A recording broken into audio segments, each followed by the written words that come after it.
Howdy folks, and welcome back to Wellywood Wargaming. Let's talk about Warhammer Fest 2023, all of the reveals over the 3-day event over in the UK. It's been kind of hard to keep track of if you're in Australia and New Zealand, as I am, just because of the time difference. I think I'm 8 or 9 hours ahead in Melbourne here. I was even further ahead when I was in New Zealand, but yeah, so I've just been sort of like way ahead of everybody in terms of time and having to sort of wait to catch up with the reveals from Warhammer Fest as they have been going on.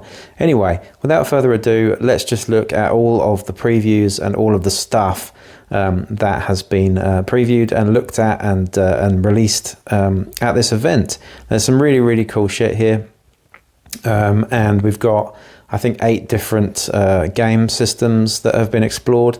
A couple that are missing, of course, Necromunda, no Blood Bowl, and I believe no Aeronautica, which I'm really sad about, of course. I think it's probably time to let go of that already, even though I've only just started getting into it. But anyway, we're going to be talking about what the stuff is that we've actually seen, and we may as well start with Saturday's big news, and that, of course, is Warhammer 40,000. There is going to be a new edition of the game, and that is the 10th edition. After 9th edition pretty much spiraled out of control by the looks of it and became an absolute shitstorm of rules and just too much shit, basically. And I'm really saying that from an outside perspective because I'm not really a 40k player. I do, however, have a 40k army. Will I be using it in the new 10th edition? Possibly. But let's just have a look at these miniatures for now because, let's be honest, this is a huge new box set to celebrate the 10th iteration of Warhammer 40,000. I remember the first and second more than anything else. And now we're on 10 all of a sudden. What happened in the middle there? I've no idea. Probably just a whole load of debauchery, drugs, and all sorts of partying. And I can't remember any of it, if I'm honest.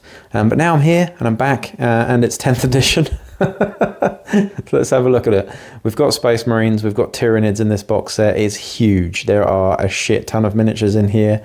And they're really nice. I'm going to say I've never really particularly liked the look of the Tyranid models, even though I do like the lore and the idea of them. I think they're quite a fantastic and well-designed sort of piece of sort of idea, I suppose. The design is great, but I never felt that the miniatures have been particularly well executed, if I'm honest, until now.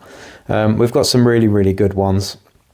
Definitely by far and away much more of an improvement on the previous Tyranid models that we've seen in the past, particularly the big guys in this. I think you've got what's a Screamer Killer or a Carnifex there, which is probably my favourite one in the box set.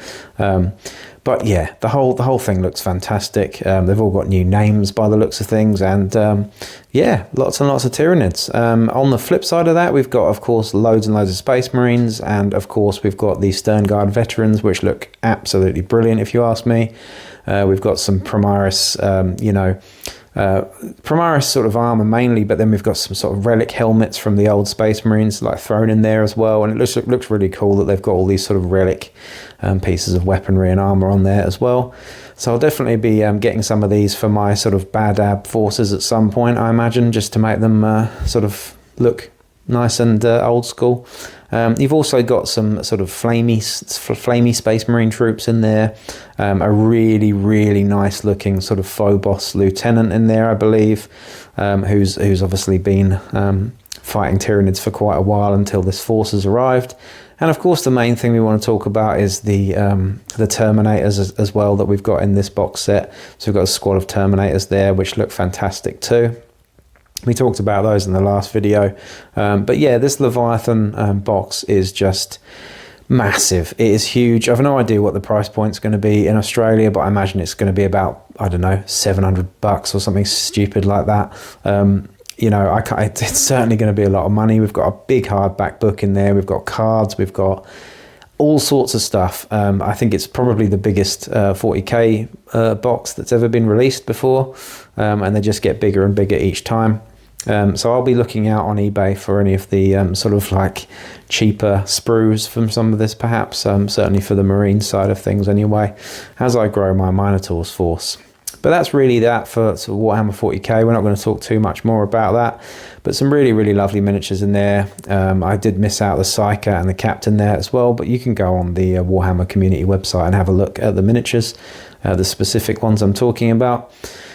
After that, we're moving into the specialist games, actually, and this was all on Saturday too. We had Warhammer Underworlds, we had the Weird Hollow and the Headsman's Curse, so some new Night Haunt miniatures, which look really fantastic, actually, particularly the Headsman himself with this long blade. These are kind of like spirits, enthralled spirits that look very cool indeed. And of course, they're probably going to be able to be used in Warcry as well. I imagine the rules for them will be ported over for Warcry as well at some point, which is really cool.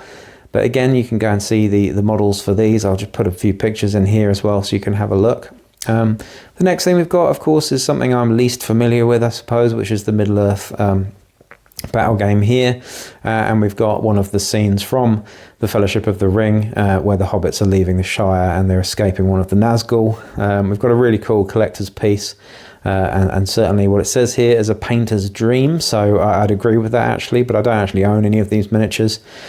And neither am I a particularly good painter, so I probably won't own this at all. But I must say, this is kind of interesting for you, a little bit of a fun fact, but the scene where this was shot was pretty much down the road, well, very, very close to my house in Wellington, New Zealand, around Mount Vic. So, yeah, I've been around these parts quite a bit, and the whole get off the road scene is very familiar to me indeed on some of my solo bushwalks that I did in Wellington when I lived there. Fantastic area anyway. So moving into the bigger sort of stuff now, or the stuff that I've certainly had the most interest in, and that of course is Warcry. Now we've got a new big expansion for Warcry with 2 new warbands in it, set still in the Narwood.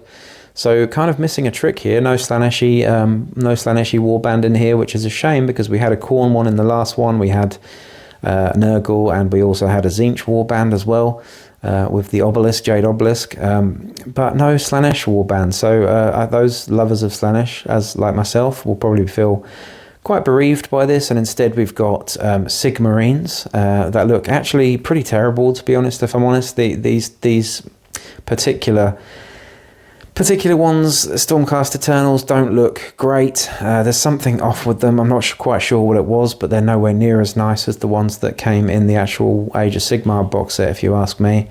You've also got a sort of new Ghoul warband as well. And I'm going to be honest, they're kind of derpy and a bit weird. I particularly like the leader, but the sort of baboon zombie creatures are just really ugly, to be honest. Maybe it's the paint scheme, I can't really tell. Anyway, that's the new Warcry thing. You do get some scenery in here, and there is a huge sort of pyramid, I suppose, in the middle there. I don't know if I'm going to be picking this up. In fact, I actually know I can tell you right now that I'm not going to be picking this up because I just have no interest in either of the warbands in this or the scenery, to be honest. I think you could make that pretty easily out of household objects, so I won't be doing that either. It's a bit of a shame, really. I do think they missed a trick not putting a Slaneshi warband in there, because maybe I would have got that, but I don't know. It is what it is. Anyway, moving on to Age of Sigmar, and to be honest, not something I thought I'd be excited about, because normally Age of Sigmar is the sort of thing that I kind of skip past, but my God, the Free Guild Cavaliers. Now we have some incredibly gorgeous miniatures here. We've seen some other sort of Free Guild stuff on foot prior to this, but these Free Guild Cavaliers, these horsemen are just absolutely beautiful. Gobsmacked by the level of detail and the glorious design on these guys. The armor is fantastic, the horses look amazing, the weaponry looks amazing, everything about it, the heraldry, really, really beautiful. And yeah, I mean, I can't wait to get these and use them in Warcry, because I don't think I'll be getting an entire army and playing Age of Sigmar anytime soon. But for Warcry, let's hope they get some rules real soon. We've then got a bunch of other miniatures along for the ride with Warhammer Age of Sigmar as well. We've got these Dawnbringers, so we've got four 4 sort of special characters. I think one is a Gloomspite Git, or a goblin with some flying squigs around him. He's a pretty cool miniature with a little sickle and a club in his hands and a sort of squig skull around his head. Bit silly, but still a pretty cool miniature. We've then got a huge Iron Jaws Maw Grunter, which is just a giant pig, basically, like a much bigger version of the other pigs that they've got. Pretty cool though. It's got almost sidecars on it, and it's just absolutely insanely big, but not my favourite miniature, I'm going to be honest. There's a few other sort of characters that were released for this as well, this Dawnbringers thing. We've got a beautiful sort of herald of Nurgle there with a scythe on a horse, which just looks fantastic too. And a sort of one of the troll slayers as well, fire slayers, I think they're now called, as well. So yeah, that's pretty much that for Age of Sigmar. Moving on to Warhammer the Horus Heresy, we have a Cerastus or Cerastus Knight Lancer. These guys, I think, were around in the Adeptus Titanicus game. They are smaller sort of knights and look really cool. They're quite large, obviously, for 40k scale, but you know, they are knights at the end of the day, so pretty cool looking. They've got sort of shields and lances and look very sort of heraldic, I think is a word. I'm not actually sure if that's a word or not, but hey ho. The next thing we've got is Varen Ashurhaddon and Evander Garrus. So these are sort of some special characters for Horus Heresy as well. An Imperial Fist sort of captain and a Sons of Horus guy as well. Both looking really cool, and I imagine those are going to be Forge World guys. And there's also a roadmap of all the Horus Heresy stuff coming out as well, with some Assault Marines with jetpacks and chainswords, which is something that I think many people are very much looking forward to, like a proper assault squad. After that, we've got a little bit of Old World, Warhammer Old World stuff as well, with a Paladin and a Tomb King, both of which are fantastic models, particularly the Paladin, if you ask me. But Khemri are back with the Tomb King, so it'll be really interesting to see loads of Khemri and Tomb King stuff come out in the future. But the more exciting thing for me is the Bretonnian stuff.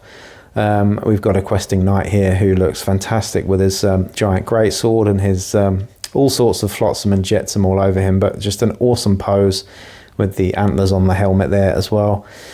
Just excellent looking stuff for the old world, to be honest, so far. But after that, we've then got Kill Team, and that was today, just now in fact. I just watched it, and interesting box. We've pretty much got what looks like a narrative sort of expansion for Kill Team, with not sort of terrain, but certainly with lots and lots of miniatures. We've got Chaos Cult stuff that we've already seen released before. Granted, it is gorgeous in terms of its design and lovely miniatures. However, we have seen them all before, so it's a bit of a downer, that one. On the flip side of that, though, we have got an Inquisitorial Retinue, which I believe comes in sort of a seven men box that you can customize loads. There is a gun servitor in there, and there is just shitloads of character, and they look fantastic. These could be used for Necromunda as well as Kill Team, and I think are just going to be a collectors and hobbyists and painters' dream, quite honestly. I think everybody's wanted to have, you know, set miniatures that you don't have to convert, that sort of make up a really nice looking inquisitorial sort of warband. So here you have it, sort of ready made. So you don't have to do any of that kit bashing anymore. Depends who you are though, if you want to put in the effort or not. Personally, I like doing all the converting and kit bashing and stuff, but I probably will get these guys and throw them into the mix as well. Really good looking miniatures. But anyway, to round things off, after sort of 3 pretty interesting days, I suppose, at Warhammer Fest 2023, I think the biggest thing for me, though, in terms of what I like the most out of all the miniatures, I have to say, are the Free Guild Cavaliers. I just think they are the absolute icing on the cake, and I never thought I'd say that about an Age of Sigmar faction, but I do think that they are just next level miniatures, and I cannot wait to see them in person.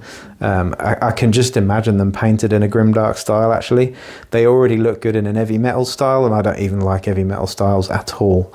So seeing them in a more grimdark sort of style, I just cannot wait to see that on Instagram and stuff. So anyway, that's it for me. I am going to be off with another video pretty soon, but please do like, share, subscribe, and I will catch you on the flip side.